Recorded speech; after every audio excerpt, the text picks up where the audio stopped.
Hi guys, இந்த வீடியோவில் ஒரு ஐடி கம்பெனி எம்ப்ளாயோட கெரியர் பீக் எப்போ ஆகும், work pressure, salary, timing, health issue அப்படின்னு ஒரு 5 விஷயத்தை பற்றி பார்ப்போம். இதை பற்றி தெரிஞ்சுக்கிறதுக்கு முன்னாடி மறக்காமல் லைக் பண்ணிவிட்டு நம்ம சேனலை சப்ஸ்கிரைப் பண்ணிக்கோங்க. இப்போது ஐடி கம்பெனி எம்ப்ளாய்க்கு கெரியர் பீக் எப்போ ஆகும்னு பார்ப்போம். அதுக்கு முன்னாடி அப்போ ஐடி கம்பெனியோட எம்ப்ளாயோட ஒர்க் எப்போ ஸ்டார்ட் ஆகுதுன்னு பார்க்கணும். ஒரு ஏவரேஜாக ஒரு ஐடி கம்பெனி எம்ப்ளாய்க்கு 21 வயசுலேருந்து 24 வயசு அந்த டைமில் அவருக்கு வேலை கிடைக்கிதுன்னு வச்சுப்போம். அப்போது அவரோட 30வது வயசில் தான் அவரோட கெரியரானது பீக்குக்கு போகும். அப்போது கிட்டத்தட்ட 6 to 7 வருஷம் ஆனால் தான் உங்கள் கெரியரோட பீக் ஸ்டேஜை பார்க்க முடியும். இதில் உங்கள் ஸ்கில்க்கு ஏற்ற மாதிரி உங்களோட கெரியரோட ஸ்டேஜ் மாறிக்கிட்டே இருக்கும்.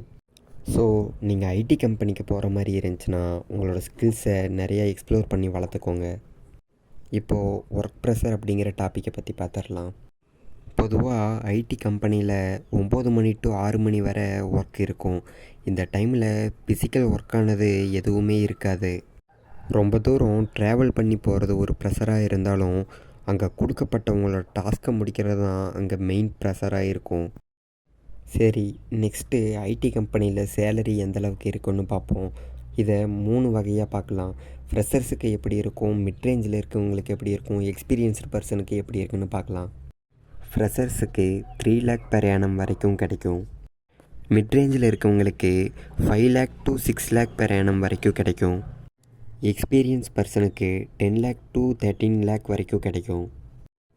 இப்போ சொன்னதெல்லாம் சும்மா ஒரு கால்குலேஷன் படி தான். உங்களோட ஸ்கில்லுக்கு ஏற்ற மாதிரி ஒவ்வொருத்தவங்களுக்கும் சேலரி மாறுபடும். ஐடி கம்பெனி எம்ப்ளாயிஸ் எல்லாம் ஃபேஸ் பண்ணுற மெயின் பிரச்சனை என்னவாக இருக்குன்னா ஹெல்த் இஷ்யூ தான்.